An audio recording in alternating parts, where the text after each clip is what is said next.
Sathyajothi films டிஜி தியாகராஜன் தயாரிப்பில் விஜய் சேதுபதி நித்யாமேனன் நடிக்கும் தலைவன் தலைவி ஜூலை 25 முதல் திரையரங்குகளில்.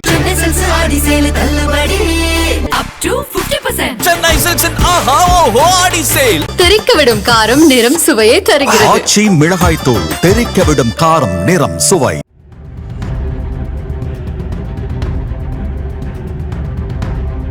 சிவகங்கை மாவட்டம் திருப்பத்தூர் பேரூராட்சியின் 5வது வார்டு திமுக கவுன்சிலராக இருப்பவர் கோமதி. இவரது கணவர் சண்முகம் திருப்பத்தூர் திமுக நகர துணைச் செயலாளராக உள்ளார். இந்த பேரூராட்சியில் கடந்த 2 மாதங்கள் முன்பு வரை தனுஷ்கோடி என்பவர் செயல் அலுவலராக பணிபுரிந்து வந்தார். தனுஷ்கோடி அங்கு வேலை செய்து வந்தபோது அவருக்கும் பேரூராட்சி சேர்மன் கோகிலா ராணி, அவரது கணவர் நாராயணன், 5வது வார்டு கவுன்சிலர் கோமதியின் கணவர் சண்முகம் ஆகியோருக்கும் இடையே அடிக்கடி பிரச்சனைகள் ஏற்பட்டு வந்ததாக கூறப்படுகிறது. இரு தரப்பினரும் மாறி மாறி புகார் அளித்து வந்த நிலையில் தன்னை பணி செய்ய விடாமல் நாராயணன் தடுப்பதாக தனுஷ்கோடி சார்பில் போஸ்டர் ஒட்டப்பட்டது. இச்செயல் அப்பகுதி முழுவதும் பெரும் பரபரப்பை ஏற்படுத்தியது. அதேபோன்று தன்னிடம் பணத்தை வாங்கிக் கொண்டு ஏமாற்றிவிட்டதாக தனுஷ்கோடி மீது சேர்மன் கோகிலா ராணி காவல் நிலையத்தில் புகார் அளித்திருந்தார்.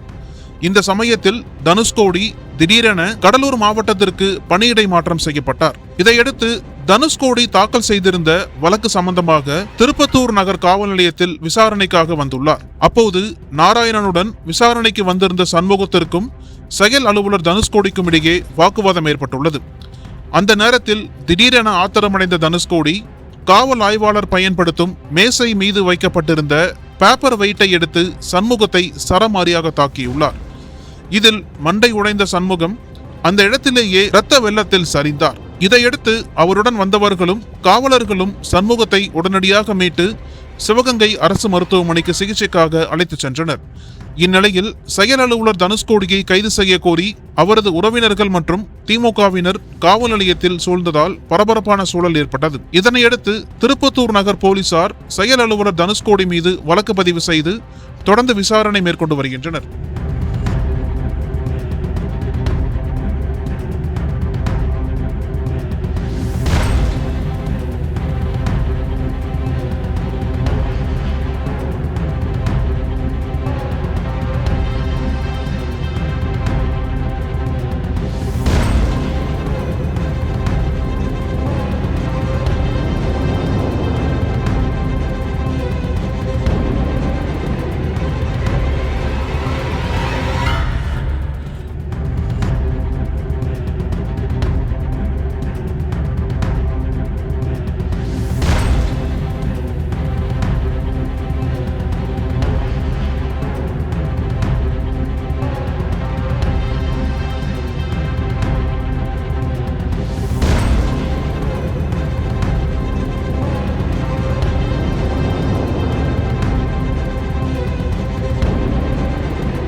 அனல் பறக்கும் செய்திகளை அப்டேட் செய்து கொள்ள நக்கீரன் களத்தை இப்பவே சப்ஸ்கிரைப் பண்ணுங்க.